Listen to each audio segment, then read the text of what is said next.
Hey everyone, welcome back to On the Stand with Ashish Arun.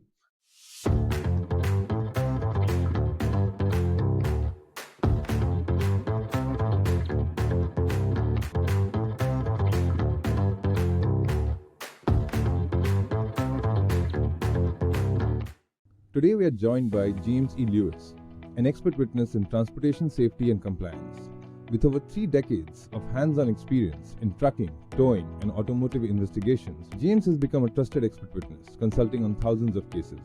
His expertise spans from lemon law disputes to accident investigations, and he's made a name for himself by getting the details right, details that can make or break a case. James is also an accomplished author and columnist, always eager to share his knowledge with others. But it's not always smooth sailing in the courtroom. In one recent case, Bibbs vs. Molson Coors, his testimony was excluded due to factors beyond his control. But James took a bold step and earned a written acknowledgement from the judge that his credentials were never in question. Today, we'll talk about how he navigated that challenge and many others throughout his career. So on that note, let's call James E. Lewis on the stand. James, welcome to the show. Thank you, Ashish. I appreciate it.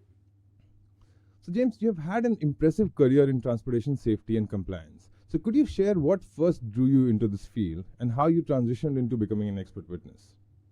Well, I started as an expert witness on the automotive side in lemon law, dealership fraud, breach of warranty cases back in 2001.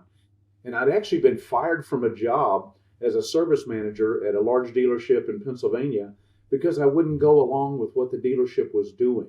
They were actually defrauding customers. They would buy wrecked vehicles that were fairly new, fix them, and then turn around and sell them as certified used vehicles with all of the warranties and the financial extras that come along with a certified used vehicle. I had a problem with it, argued with the manager, and got fired. And a week later, I got a phone call from a law firm near Philadelphia that was handling a class action suit against that dealer group, of course, that I didn't know about. Well, I was brought in as their kind of star witness, and I ended up having a 7 or 8 year career inside that firm on the automotive side. That transitioned into transportation in 2008 because of my other background. Yeah. Wow, that's quite the start that you got. Yeah. And I mean, I can see why you were the star witness. You knew everything about the dealership. You had exactly the right kind of experience that one would have needed in that case. Do you think that case, the fact that that was your first case and you got to be a star witness in the first case itself, gave you a kind of a launch pad to your career as an expert witness? Well, it did, because it was in federal court and it encompassed New York, New Jersey, Pennsylvania, Delaware, and parts of Ohio as far as our customer base of the plaintiffs that were in that case. There were 144 plaintiffs on the case.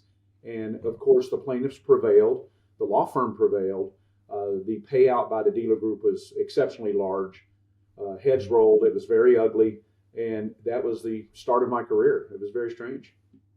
Wow, that reminds me of the phrase baptism by fire. Yes. On the very first case, you had everyone coming at you. So how was that experience? Because, a lot of experts are afraid of being deposed, being questioned. And having such a solid first case itself, how was that experience like for you? Well, it was very strange because I went directly into two different things. Testimony in federal court. I'd never testified in court ever in my life, except I was a police officer in the military, and of course there was some witness time there, but that was very minor in comparison. But also, the lead attorney for the other side defending this dealer group was actually one of the used car salesmen that was working at the dealership I was working at. And he was also a lawyer, as weird as that really sounds. So he tried his best to defend them and was defeated soundly. But he is one of those people who pretend to be the 800-pound gorilla, screaming and hollering. And he had intimidated a lot of the plaintiffs into not filing suit or not joining this suit. And once he was defeated by the attorneys I worked with, it was a major accomplishment. And you worked on both the plaintiff and the defense sides. And based on my understanding, on the plaintiff side, the role of the attorney is to build a case, where on the defense side, it's mostly to question the case. So when you, how does your approach change depending on which side you are testifying for? And what's the most critical part for preparing for your testimony? Well, on the defense and plaintiff side of transportation issues, because I deal with commercial vehicle crashes mostly, the FMCSA heavy truck related crashes, as well as smaller commercial vehicles, like even a pizza delivery vehicle, with the name emblazoned on the side is a commercial vehicle. I actually start those cases the same. I go through the same exact process because there's two factors. In a typical trucking case, the plaintiff side wants to prove that the truck driver was unqualified to be in the place and time that they were in and that they made a mistake. Well, on the defense side, we want to show that they were qualified and they were authorized to be there. But it's the same level of documents that get me to that determination. And I have to look through the driver qualification file. That's a very misunderstood scenario if you're outside the transportation industry. People think that someone has a commercial driver's license and a medical card, they're qualified to drive a commercial truck. And in theory, that's true. But according to the FMCSA, that's not. There's a whole secondary set of regulations that a company must comply with in order to field a driver. So once I determine those basic bits of information, then my approach becomes a little different. On the plaintiff side, I want to point out the mistakes that were made by the driver and the carrier. And on the defense side, I also want to do the same thing because my first response is to alert the defense attorney of problems they have in the case so they can get ahead of them and get out in front of them. So what I'm hearing is that the facts remain the same, the standards remain the same, and it doesn't matter from which side. It's just the approach that you take is different depending on the facts of the case and which side you're on.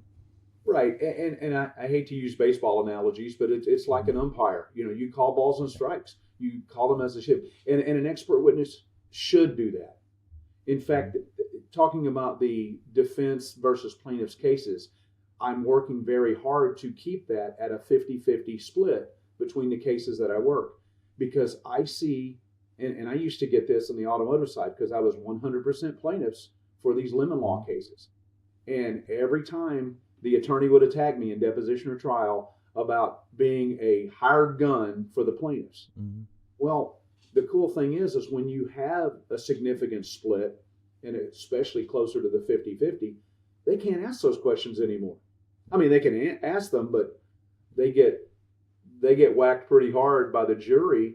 It makes them look bad when you say, well, no, this guy's being fair because he works for both sides and does an equal amount of cases. That was going to be my next question. That do you see the jury giving this 50-50 equation like much importance, or the jury doesn't care? But you already answered that clearly the jury does care, and 50-50 is obviously very difficult to maintain. What would your take be for somebody who has like a 25-75? So they're trying to do both sides, but right. Obviously, it also depends on what kind of cases are coming to you. Right. So how much should an expert really focus and push and maybe decline cases from one side if needed? Is it really that important? It's hard to do, to decline a good case. Yeah. If it's a good case, and declining a bad case is easy, of course, and you should. But declining a good case, I've never done it. I won't do it. But and that's why I'm making an effort next week in Las Vegas. I'm teaching CLE courses at 3 defense firms.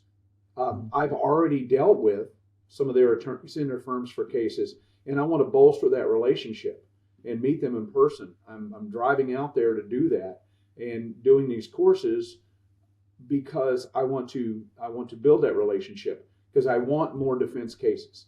I don't want fewer plaintiffs cases. I want more defense cases. Now, even if you've got a 75-25 split, I say you're making an effort, and that's fantastic. Yeah. The one thing that I do is when I'm testifying, and of course this comes from being an investigator and a cop, I read people, and I read these juries. And when you've got 100% plaintiffs or 100% defense, you see that a lot in the medical world, where a doctor will only work for insurance companies or will only work for medical malpractice plaintiffs' attorneys. And the attorney brings that up. You can watch the faces of the jurors change. And they're like, oh, well, you just lost a ton of credibility. I guarantee it. Yeah. But when they say, well, I've got about a 40-60 split between defense and plaintiffs, which is about what I am right now. They're like, oh, well, this guy's fair, Because people that don't know anything about this industry hear those numbers and it makes sense to them. Yeah. So you also talked about, like the FMCSA, and your expertise also spans other regulations like OSHA. And these regulations, I'm sure, like, they keep changing. There are updates, there are changes, there are amendments. And that brings me to your article that you wrote last year in April 2023 for the Tow Professional magazine about the shelf life of an expert witness. So can you shed some light on that, especially how important it is for an expert witness to be well versed with the rules and regulations, the laws, and to ensure that one stays up to date with the changes in their field? And how do you go about ensuring that for yourself? Self-study. You really have to stay current in whatever area you're working in. I can't stress that enough. Federal Motor Carrier Safety Administration publishes updates. If you're active in just active reading, you're going to see these updates come out. Talking with your peers is huge. I've got a couple of people that I talk to on a regular basis. One of them works with us, another one does not. And I say us, the company that I work with. But we talk on a regular basis. Hey, did you hear about this? No, I didn't. Well, tell me about that. Well, then I'll go research it, or he'll go research it and bring himself up to speed to where he feels good about his knowledge level.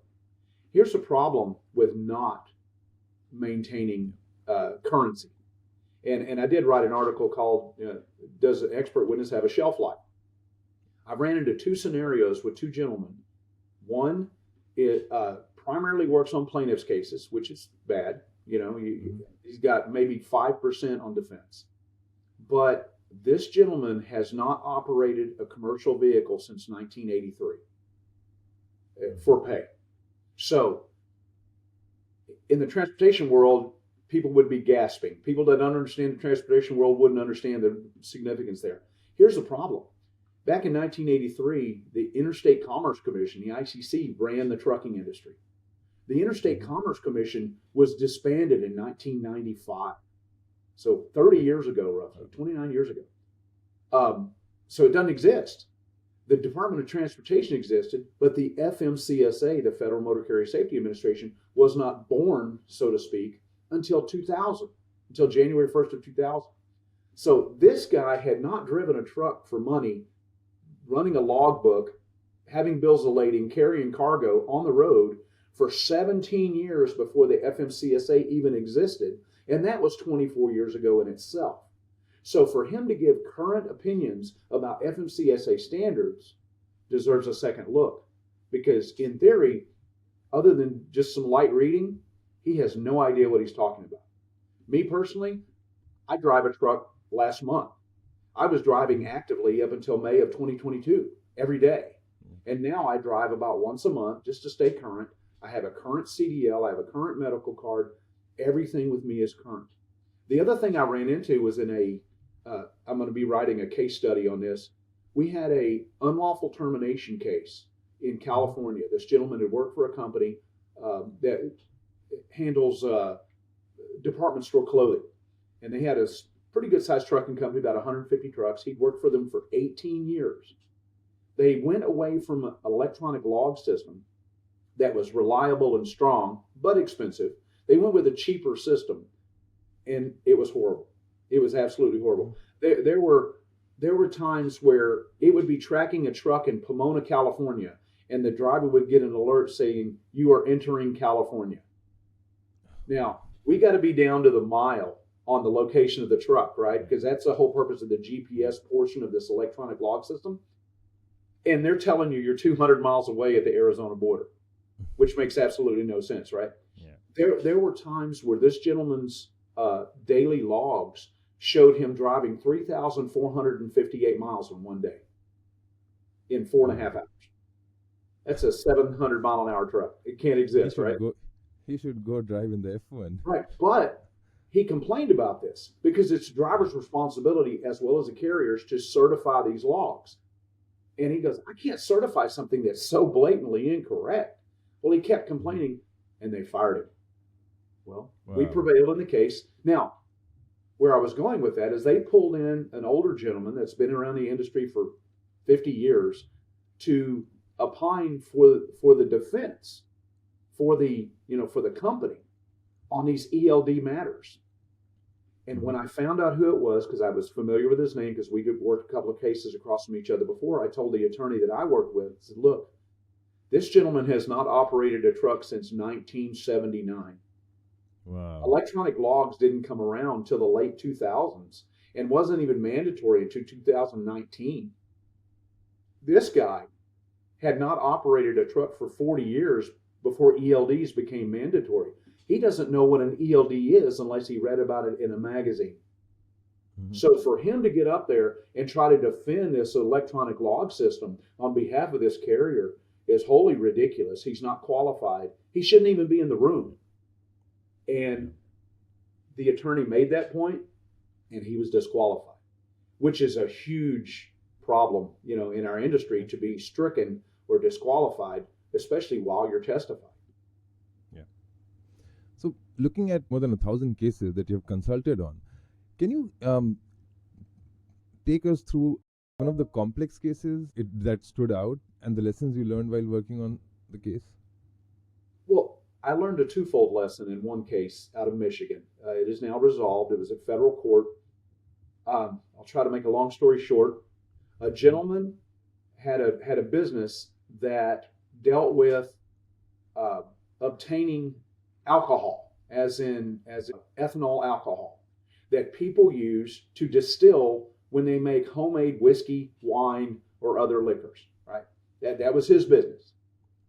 And he usually got them from several sources. Well, he ended up with a batch of alcohol, a tanker full of alcohol, 6,500 gallons, that came from a source that he understood to be clean, as this ethanol, and ends up, it was the leftovers from someone cleaning the hold of a cargo ship that had hauled chemicals. Wow. So now, whatever chemical was in that ship to begin with is in this mess. The dirt on the walls of this cargo ship is in this mess. And here's the catch.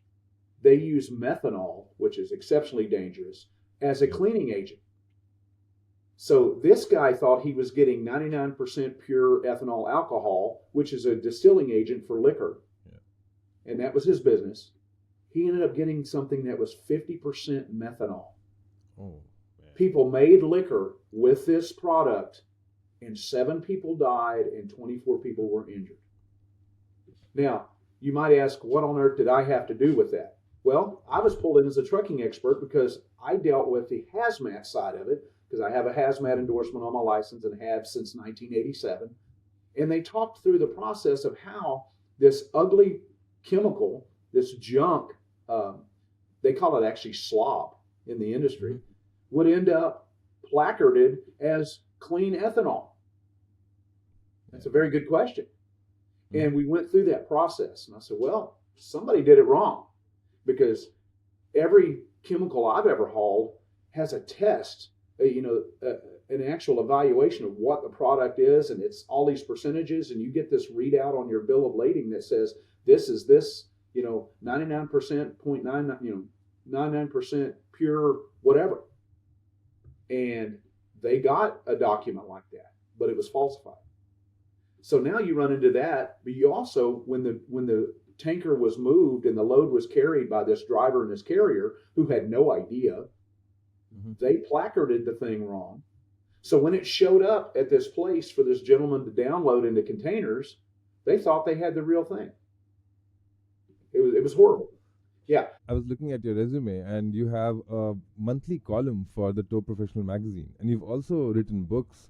So how has sharing your knowledge through writing and speaking engagements influenced your work as an expert witness? Has it had a positive impact, or have you been questioned about them in depositions? Like, why do you write, and why do you write so much, and why do you author these books? So do you think it has had a positive impact, and an expert should write, or what's your take on that? I think you should be very careful about what you write, and I'll tell you exactly why. I've written 18 books and probably 3,000 articles, numerous blogs for several law firm sites, including Evidence Solutions that I work for.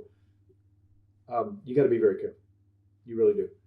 To bolster your record with publications is a very good thing. And I've got 2 transportation industry books that are relied on regularly. And once the juries hears that I wrote a book about how to plan a trip and weigh your truck and act properly and conduct yourself as a professional driver that's safe, I watch them shrug and go, oh, well, this guy knows what he's talking about. And if I hadn't written that book, they wouldn't get that check mark on the chalkboard, as they say.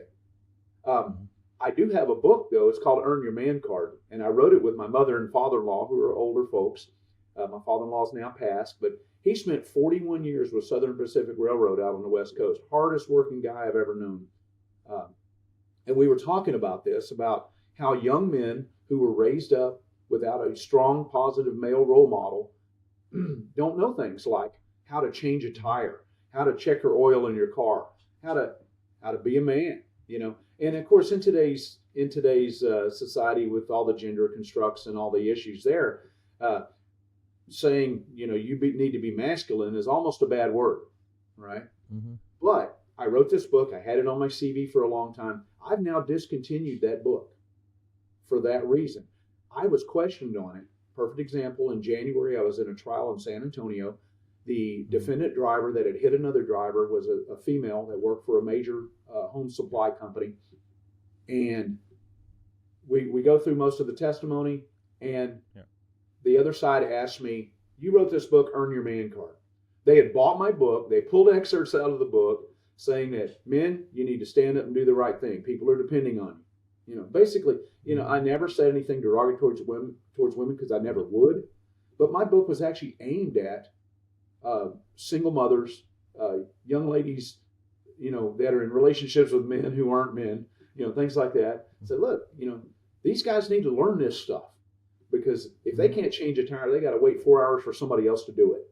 Who wants to do that? Yeah. That's kind of my point. Anyway, I was asked, are you derogatory towards women? Do you dislike women? All this, and it's like, and I'm in open court in front of a jury, and I'm having to defend myself over that.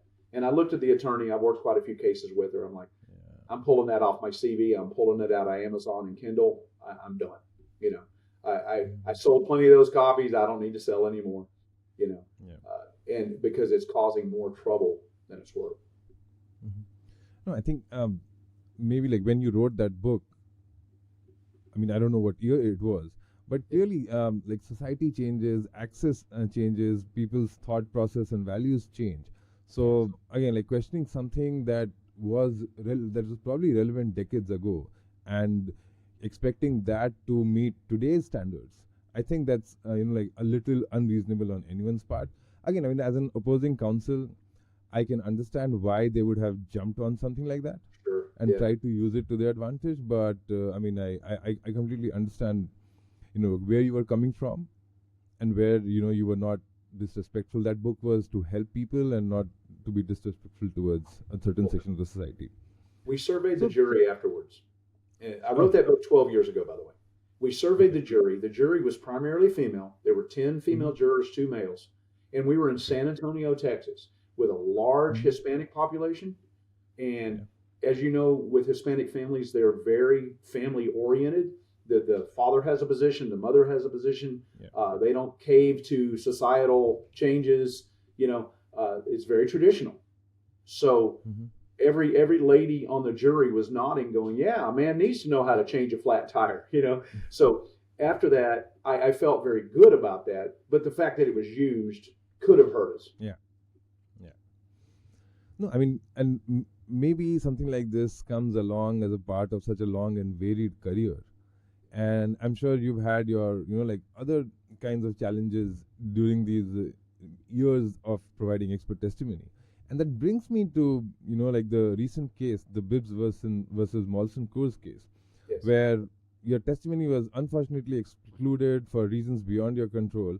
But then, the saying's there that when life gives you lemon, make lemonade. And that's pretty much what you did. You took the rare step of writing to the judge, and you managed to secure a statement that your credentials and experience were not in question. So can you walk us through what really happened here in this case and how you handled the setback and came out on top? Yeah, it was a case I probably shouldn't have taken. A gentleman had picked up a load of beer from Molson Coors in Virginia, was transporting it to Ohio, was out in the mountains in West Virginia, had a wreck, and he claimed it was because of the way the truck was loaded. And based on what I saw, they didn't use pallets for the load. They did what's called a floor load, where basically it's the cardboard boxes of beer, either 12 packs or cases, and they're loaded on a thick cardboard mat, and then they're wrapped with shrink wrap. Well, they still move. They can move, but they're easy to unload. You don't have the expense and the hassle of pallets. I understand it, but they are slightly unstable. So that was the extent of my testimony in my report in that case. Now the problem is that the plaintiff gentleman became very unreasonable. They had a very good offer on the table. He wanted more, and the firm in Dallas that I was retained by, plaintiff side, actually pulled themselves from the case. They withdrew. Oh, wow. Well, a month later, the defense counsel, after he had deposed me in person, which is unusual these days because we do everything by Zoom, I went to Dallas for the deposition. Defense counsel for Molson Coors out of Wisconsin filed a motion to strike after plaintiff's counsel had already withdrawn. So plaintiff's counsel didn't even know that this motion happened. I didn't know this motion happened. We have in our agreement that if any motions like this come along, you have to defend us. They didn't know. I don't know that they weren't paying attention to whatever motions that happen in federal court. They should have. I can't say one way or the other. However, it happened. So I didn't know anything about it. It had happened in October of 2023 is when this motion went down to strike my testimony. Basically some vague, generic comments about how I didn't have a degree in trailer loading. That was the guy's basic. Who on earth has a degree in trailer loading? I mean, people have experience. I've been in the industry 37 years. I've loaded a few trailers in my time. I've unloaded them. I've helped with them. Trust me, everything you do, no matter what kind of truck you operate, involves securement of some sort. So I'm experienced. Anyway, I didn't know about it until January. And in January, I was in a deposition in a case in Illinois, plaintiff's side, and defense counsel asked me if I'd ever been stricken. And I told him no. And he says, well, what about Bibbs versus Molson Coors? And I'm like, I recognize the case, but what are you talking about? Yeah. He brought up this motion, and he brought up an article. Oh, man. So I saw the article, and it explained exactly what happened in this motion. Holy smokes. So, of course, I'm calling people, went through our owner, our CEO with Evidence Solutions and said, hey, I need help here. What do I need to do? I don't care if it costs me some money. I got to make this go away. This hurts, because it makes me look bad. Yes, I've had over 13,000 cases, but that one is the one they want to talk about, right? Yeah. So we talked with several attorneys to make a motion with the court to rescind the order, and we couldn't find an attorney that would deal with it. So just as a last resort, I wrote a letter to the judge. I'm from Texas. He's from Texas. He's in Fort Worth. It was the North Federal Court in North Texas, Fort Worth Division. Sir, here's what's going on. I didn't know about this. I wasn't informed about it by counsel. I found about it on a fluke by accident several months later. And I believe I am qualified. And here's all the reasons why I am qualified to give that opinion. And he essentially, the judge did send me a response back, which I was surprised. But he said, in paraphrasing, that he would not rescind the order itself, but he has absolutely no problem, no doubt, that I'm an expert in the transportation industry and my opinions are good. Mm-hmm. And my first thought was, then why did he grant the motion to begin with? Yeah. But he did, and we have to deal with it. But now I've got this motion, and I've got a response letter from the judge that says I'm good to go, essentially, and my opinions and my experience are valid. Mm-hmm. So I don't know how else we could have handled it. There really was no other way. And I just thought about it on a fluke to write a letter. Yeah, no, I think that was probably the best way to handle this. Like most experts, again, they would learn about an exclusion and they'll reach out to the attorney. And usually the attorney would know about it. But again, in your case, the attorney had left the case himself. Right. So that was a tricky situation. And clearly, like you said, the plaintiff was not reasonable. And I'm guessing you were not in contact with the plaintiff. Like, did the plaintiff stop responding? Like, you never heard from the plaintiff as well? I conducted a very short phone interview with the plaintiff because I just had to get some more information than I saw in the case. And I talked with him, and he was belligerent and he was unreasonable. In fact, he called me, that was a Thursday or Friday. And on a Sunday, my wife and I were going to pick up some stuff for our little farm. And he called me out of the blue and began cursing me out and threatening me that if I didn't do a good job for him and all this, it was just, I'm like, I know if he's going to talk to me like that, he's going to talk to the attorney the same way. So I understood what they were dealing with. And the guy was just out of his mind. But still, it could have been handled differently, but it wasn't. So I tried to make the best of it. So with 2020 hindsight, do you think experts should, one, rely on attorneys to tell them what's happening in the case? But if it's a federal case, or if they know, a lot of state courts now have the case docket available publicly on their website. So do you think experts should track the cases themselves as well? To a certain extent, yes. But now that docket is not going to give you really any more information than you already should have in the complaint. All of the answers, the interrogatories, which is stuff you're probably going to look at anyway, or should. So I know as much about any case just from the documents that I normally get than I would looking at the docket for additional information. The docket's only going to give me recent motions and scheduling changes. So that's not necessarily, I'm not saying you shouldn't look at the docket, but I'm saying you should have, first and foremost, all the information that would feed any information going to that docket. Yeah. No, I completely agree. I mean, ideally, the attorneys, they should keep their experts informed and updated on every development in the case that relates to the expert witness. Unfortunately, that was not the case here.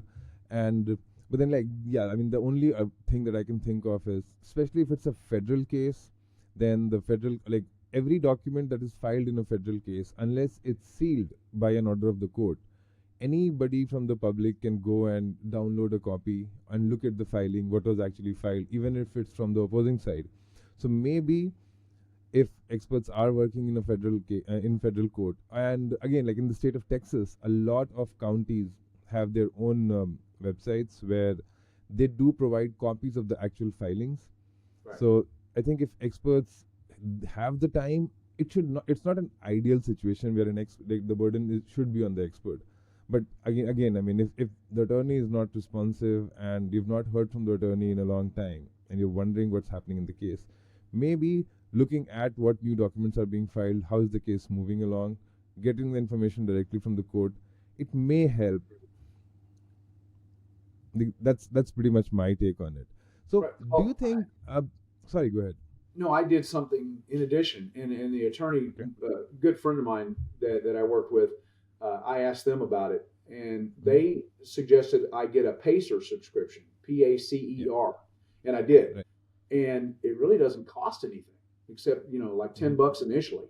And I've got that, and I've used that quite a few times to check on things that, again, the attorney, these attorneys are super busy. They are. I mean, they've got a huge caseload. Your case is not the only one they're dealing with, so check it out on your own, just so you know. So what other advice would you give to somebody who's in transportation, who has experience in the trucking industry, and they are considering doing expert witness work? First and foremost, I would try to, and I've done this with several people who recommended it, get with your corporate counsel for the company you work with. Let's say you're a safety manager for XYZ Trucking. Get with your corporate counsel and let them know that you have a valid background and certifications, and you want to help them with any case that comes up. Now, you'd be working on the defense side, which is a very good thing, by the way. And if you establish a few cases like that, that gives you the traction to reach out for a plaintiff's case or two. And if your company allows you to do that, most will, it simply bolsters your credibility within the company and within the industry, and you can jumpstart your career that way.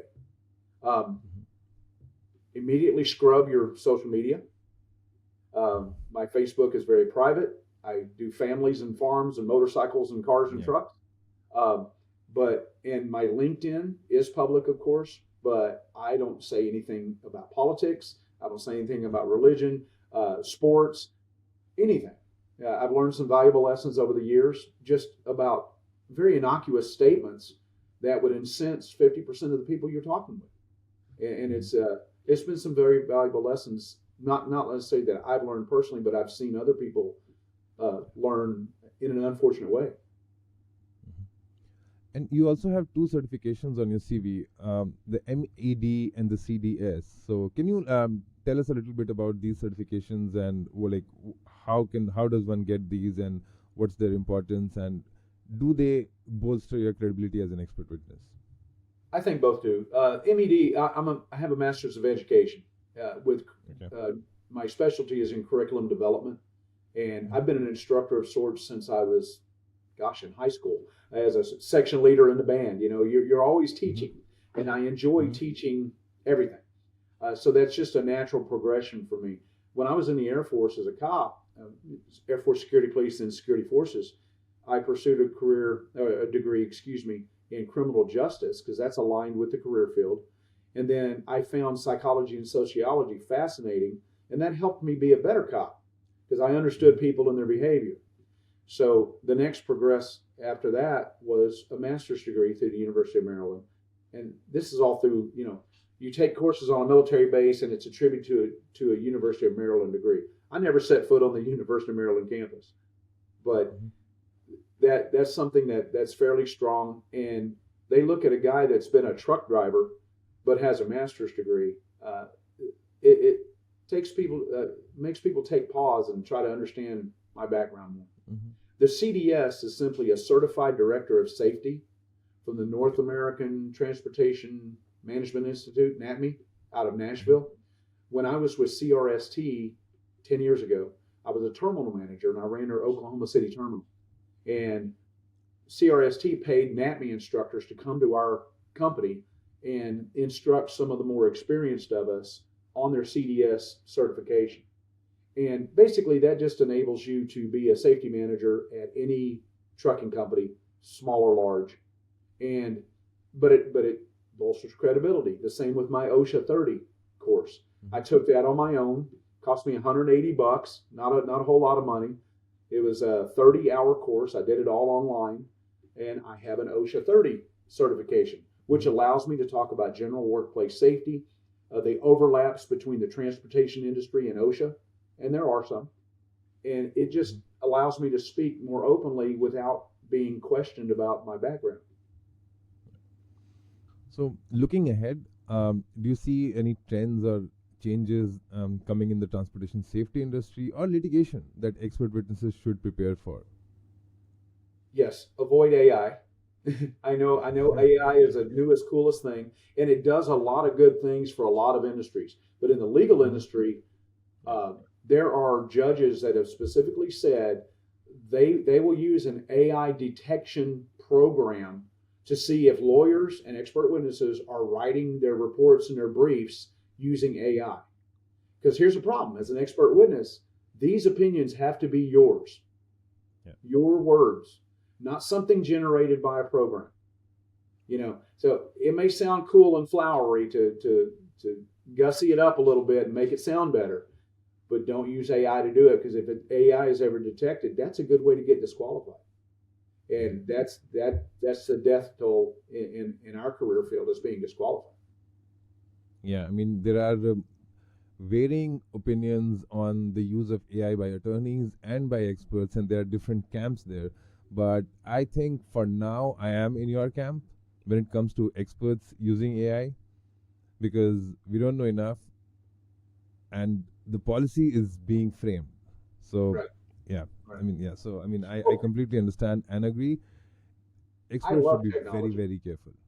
I'm an older guy. There's a lot of older guys and girls out there that hate technology. They hate their smartphones. I love technology. I use it daily. I've mastered a lot of areas.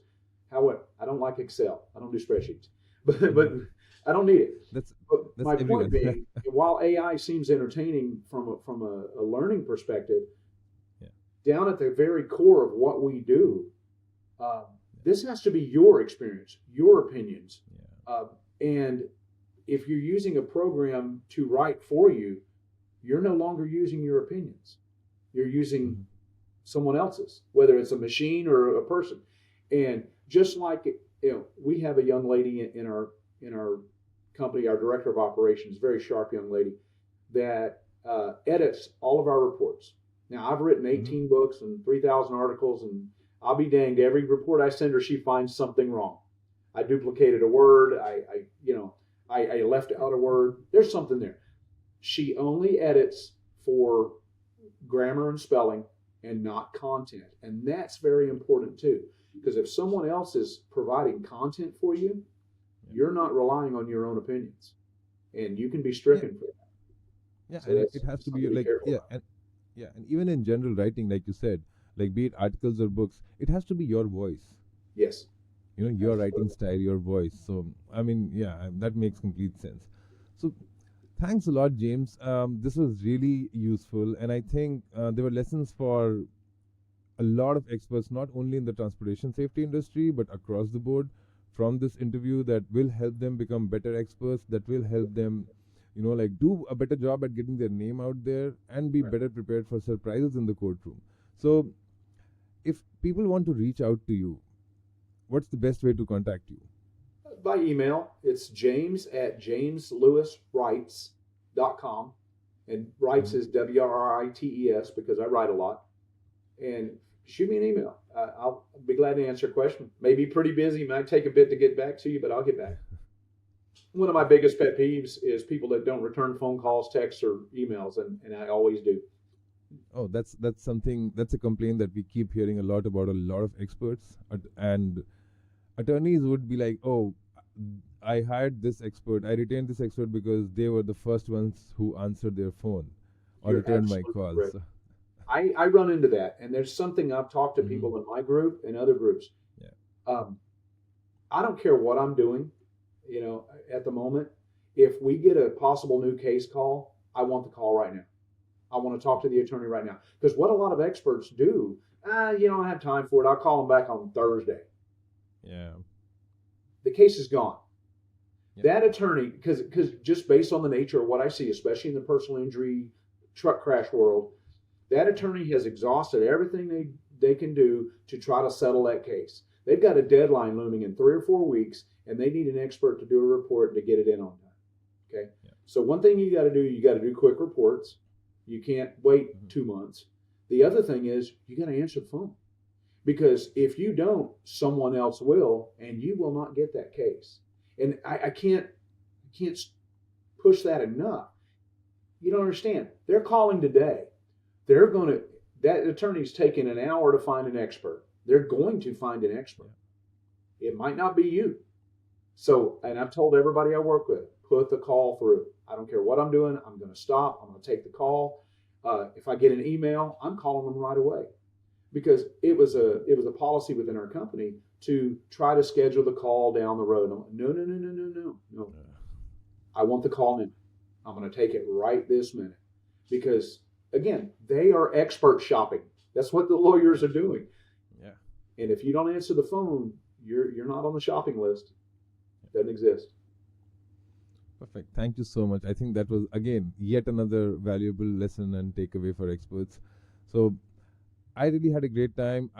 This episode was everything I hoped it would be. So thank you again for your time today, James. And I wish you the best and hope to, talk to you again and probably do another episode sometime. That would be great. I appreciate it, Ashish. Thank you so much. If you found this podcast useful, remember to subscribe and give us a review on Spotify, Apple Podcast, YouTube, or wherever you listen to podcasts. This will help other users find this podcast and benefit from the insights shared by our guests. If you'd like to be featured as a guest on this show, please write to media@xlightum.com. See you in the next episode.